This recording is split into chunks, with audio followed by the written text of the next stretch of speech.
नमस्कार सभी को। और आज हम बात करने वाले हैं मिजोरम के फुटबॉल के बारे में। And before I will say anything, I know there are lots of people from Mizoram who are watching this video, and many of them will not understand what I am saying because in Mizoram people don't speak Hindi, even don't understand Hindi.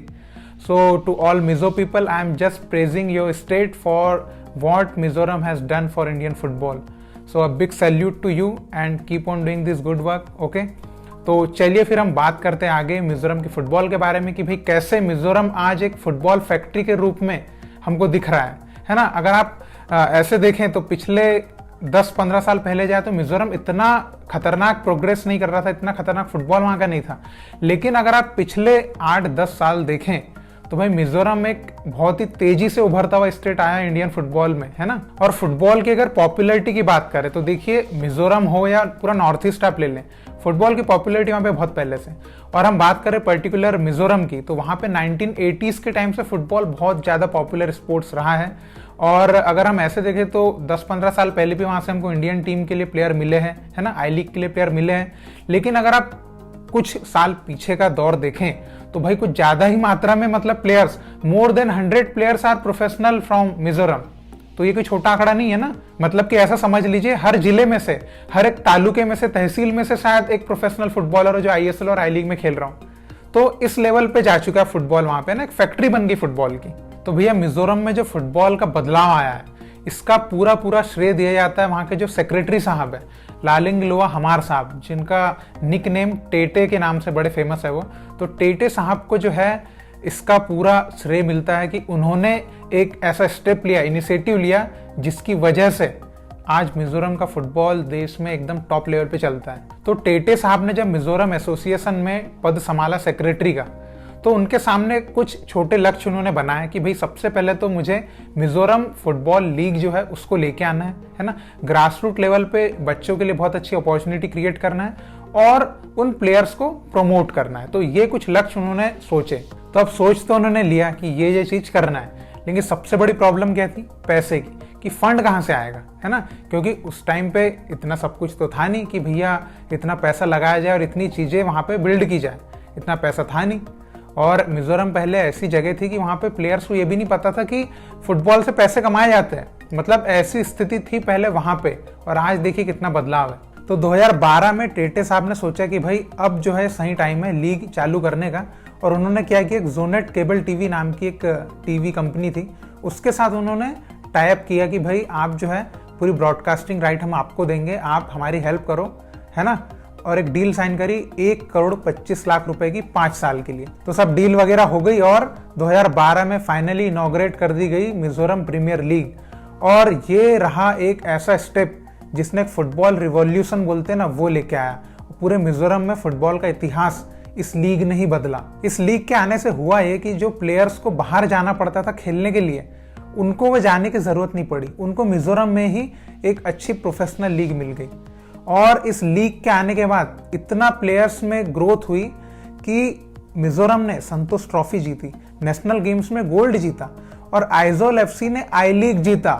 तो भैया मतलब देखिए कितना बदलाव आया कुछ ही सालों में। मतलब 2-3 सालों में यूं फट बदलाव आया और टीम जो है मिजोरम की पूरे भारत के नक्शे में फ्रंट पे आके बैठ गई। और इन सबके पीछे दिमाग किसका था? टेटे साहब का। और टेटे साहब के बारे में एक बहुत अच्छी बात मैं आपको बताना चाहूँगा कि वो एक ऐसे सेक्रेटरी और फुटबॉल को इतना ज़्यादा पसंद करते, प्यार करते, सपोर्ट करते हैं कि वो फुटबॉलर्स को अपने घर में भी रुका लेते हैं अगर ज़रूरत हो प्लेयर्स को। तो आप सोचिए ऐसे सेक्रेटरी कहीं मिलेंगे? तो इस लेवल की दीवानगी उनकी फुटबॉल के लिए। और एक बार की बात है, वो किसी गाँव में गए होंगे विजिट के लिए, तो उनके किसी मिजोरम टीम के प्लेयर की मम्मी जो थी वो दौड़ के उनके पास आई, उनको गले लगा के रोने लगी। और उन्होंने बोला उनसे कि टेटे साहब ये जो घर देख रहे हैं आप, ये घर आपकी बदौलत है। तो आप सोचिए उन्होंने जो प्रोफेशनल लीग लाई उससे प्लेयर्स को मौका मिला और वो प्लेयर्स आगे निकले, उन्होंने पैसा कमाना चालू किया। तो क्या बड़ा बदलाव इसको हम कहेंगे। और आज की डेट में देखा जाए तो मिजोरम फुटबॉल को अब इंट्रोडक्शन की ज़रूरत ही नहीं पड़ती। आज उनके पास बिल्कुल रोल मॉडल उपलब्ध है, आइडल्स है ना। सायलो मामा देख लीजिए, जे लालपिखलुआ भाई देख लीजिए, छांगटे हो गया, लाल रिंजुवाला भाई हो गए, अपुया भाई हो गए। अब कितने नाम ले, नाम से लिस्ट भर जाएगी, किताब भर जाएगी। अब इतने प्लेयर्स हो चुके हैं वहाँ पे जो यंग प्लेयर्स हैं उनको मोटिवेट करेंगे। तो आज मतलब कोई दिक्कत ही नहीं है। और मिजोरम में क्लब्स कैसे रन करते हैं ना, कुछ क्लब्स कैसे रन होते हैं, इसके पीछे भी एक इंटरेस्टिंग बात है कि अब वहाँ पे जो लीग सीजन होता है उसमें 10 से 15 लाख का बजट चाहिए होता है क्लब्स के लिए, है ना, क्योंकि हर प्लेयर को वहाँ मिनिमम 10,000 पर सीजन तो देना ही है।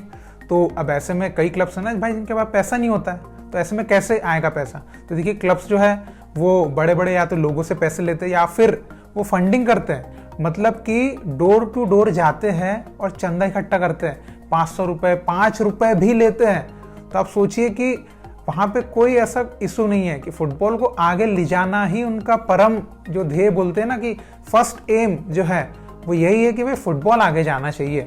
और लोग भी वहाँ पे सपोर्ट करते हैं, है ना। अगर कोई चंदा मांगने आ भी रहा है तो देते हैं, ऐसा नहीं कि हाँ क्या करेंगे, वो करते हैं सपोर्ट। तो इसलिए ही जो फुटबॉल वहाँ पे ग्रो हो रहा है ना, वो होता है ना कि एक इंसान अकेला क्या करेगा, एक इंसान तो इनिशिएटिव ले सकता है, लेकिन जब तक पूरे लोग उसका साथ नहीं देंगे तब तक उसका इनिशिएटिव जो है वो सही तरह से बढ़ नहीं पाएगा।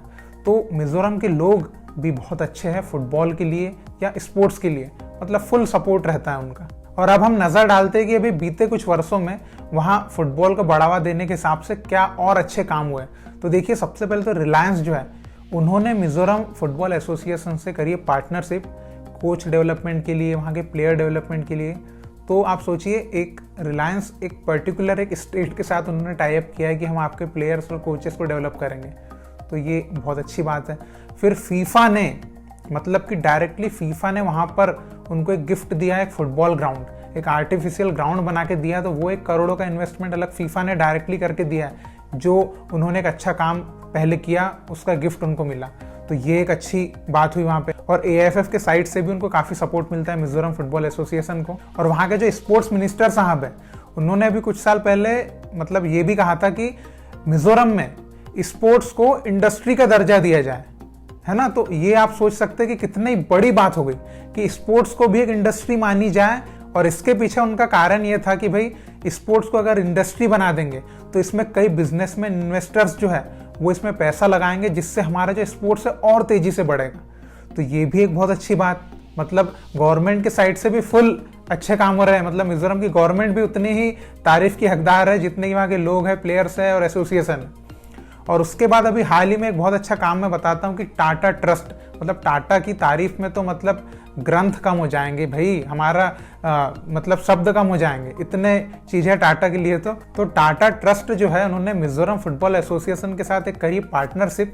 और इस पार्टनरशिप के अंतर्गत वो करने वाले भैया बहुत बड़ा काम जो मिजोरम को बहुत आगे ले जाएगा। और तो टाटा ट्रस्ट जो है वो बनाने वाली है वहाँ पे 60 फुटबॉल एकेडमी, 60, तो आप समझ रहे हो 60 फुटबॉल एकेडमी वो मिजोरम में ही बनाने वाली है वहाँ के प्लेयर्स के लिए, अंडर 13 तक के प्लेयर्स के लिए। तो आप सोचिए मतलब कि भैया फैक्ट्री जो है वो अब बहुत बड़ी होने वाली है। और एकदम सही बोल रहा है कि भैया फैक्ट्री, मतलब सोचिए 6 से 13 साल के बच्चों को उन 60 फुटबॉल एकेडमीज में ट्रेनिंग मिलेगी। तो आप सोचिए कितने टैलेंट्स निकलेंगे जो इंडियन फुटबॉल को भी आगे ले जाएंगे और मिजोरम फुटबॉल को भी आगे लेके जाएंगे। तो भैया यही है वो सारी बातें जो बताती है कि मिजोरम की फुटबॉल क्यों एकदम रफ्तार के साथ ऊपर जा रही है और क्या लेवल है अभी वहाँ की फुटबॉल का और एसोसिएशन किस तरह से काम कर रहा है। तो आई होप कि आपको एक अच्छी जानकारी मिली होगी और आप मिजोरम के फुटबॉल को थोड़ा नज़दीक से समझ पाए होंगे। तो मैं मिजोरम फुटबॉल एसोसिएशन को बहुत बहुत शुभकामनाएं दूंगा, टेटे साहब को बहुत शुभकामनाएं दूंगा कि इतना अच्छा कार्य उन्होंने किया है जिसका फ़ायदा पूरे इंडियन फुटबॉल को मिल रहा है। और मैं यही चाहूँगा कि भाई दूसरे स्टेट में भी अगर हम इसी तरह के लोगों को लेकर आएँ जो बड़े पद पे फुटबॉल के, तो यकीनन दूसरे स्टेट में भी इसी तरह से काम होगा, क्योंकि टेटे साहब जो है वो बहुत ही दृढ़ता से मतलब डिटर्मिनेशन से काम कर रहे हैं फुटबॉल के लिए। इसी वजह से मिजोरम फुटबॉल इतने ऊंचे स्तर पर आज जा रहा है। तो हम आशा करते हैं दूसरे स्टेट के लिए भी इसी तरह से काम हो, तभी हम इंडियन फुटबॉल को पूरी तरह से बढ़ता हुआ देखेंगे। तो इसी तरह भारतीय फुटबॉल को सपोर्ट करते रहिए। बहुत बहुत शुक्रिया वीडियो देखने के लिए। जय हिंद, जय भारत।